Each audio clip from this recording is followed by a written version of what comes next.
കുറേ നാളിന് ശേഷമാണ് വീഡിയോ ഇടുന്നത്. ഇന്നിപ്പോൾ മമ്മിയാണ് ഇവിടെ കറി ഉണ്ടാക്കുന്നത്. ഞങ്ങൾക്കിന്ന് വെളിയിൽ നിന്നൊരു കിട്ടിയായിരുന്നു വാഴക്കൂമ്പ്. അപ്പോൾ അതിൻ്റെ ഒന്ന് തോരൻ വെക്കാമെന്ന് വിചാരിച്ചു.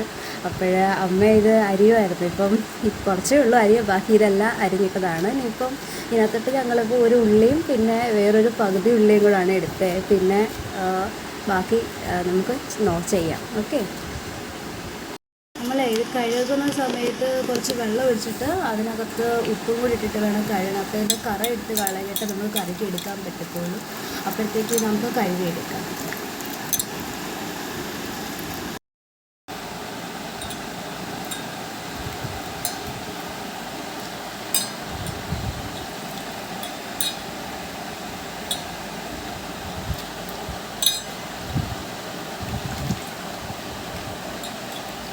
കുറച്ച് നേരം മുമ്പ് കഴുകി മാറ്റി വെച്ച്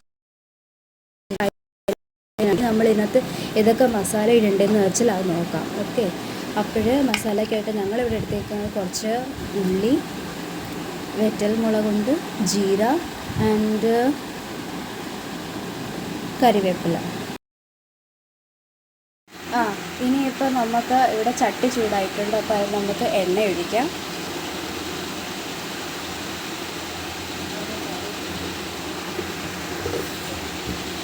ഇവിടെ ചൂടായി നമുക്കിവിടെ കടുകിടാം. ഇനി അതിൽ നമുക്ക് വെറ്റൽ മുളക് ഇടാം.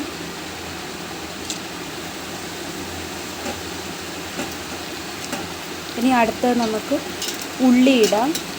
നമ്മൾ കുറച്ച് മുമ്പ് അരിഞ്ഞ് വെച്ചില്ലായിരുന്നു, ആ ഉള്ളി ഇടാം.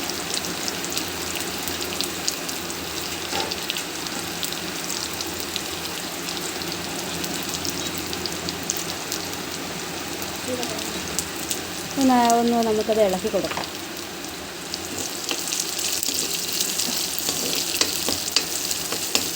കരിയാതെ നോക്കണം. നമ്മൾ ചെയ്യുമ്പോഴത്തെ ഇതിൻ്റെ നമ്മളെ എന്താ പറയുന്നത്, തീ കുറച്ച് വേണം വെക്കാൻ. ഇതിൽ ജീരകം ഇടാം.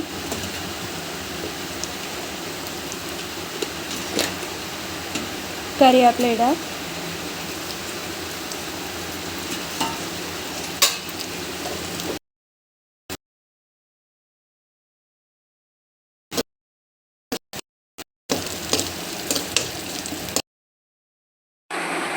നമ്മൾ മുമ്പേ അരിഞ്ഞ ആ തോരനകത്ത് ഇട്ടിട്ട് നല്ലതായിട്ട് നമുക്കത് ഇളക്കി കൊടുക്കണം. ഓക്കെ, അതിൻ്റെ നല്ലതായിട്ട് ഇളക്കണം. മസാല നമ്മൾ നേരത്തെ ഇട്ടതിൻ്റെ കൂടെ ഇനി നമുക്കിതിനകത്ത് അല്ലാത്ത പൊടി മസാലകളിടാം. മഞ്ഞൾപ്പൊടി, മുളക് പൊടി,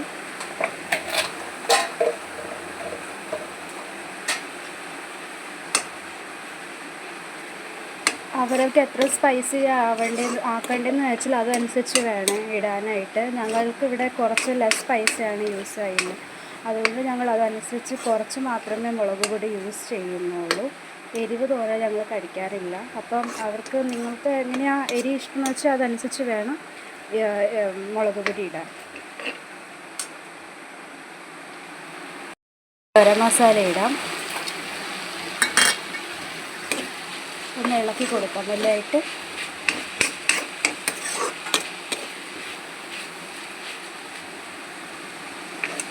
പിന്നെ കൊപ്ര പൗഡർ, അതായത് തേങ്ങാപ്പൊടി. ഇതിനകത്ത് പച്ചത്തേങ്ങയാണ് കൊത്തിയിടേണ്ടത്, അല്ലെങ്കിൽ നമുക്കിതിട്ടാലും മതി.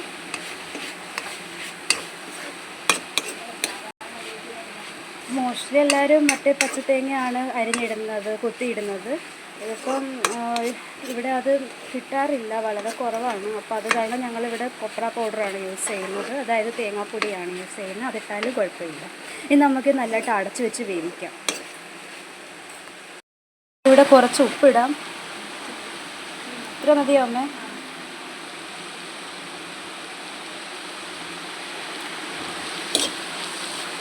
ഒന്ന് ഇളക്കി കൊടുക്കാം നല്ലതായിട്ട്.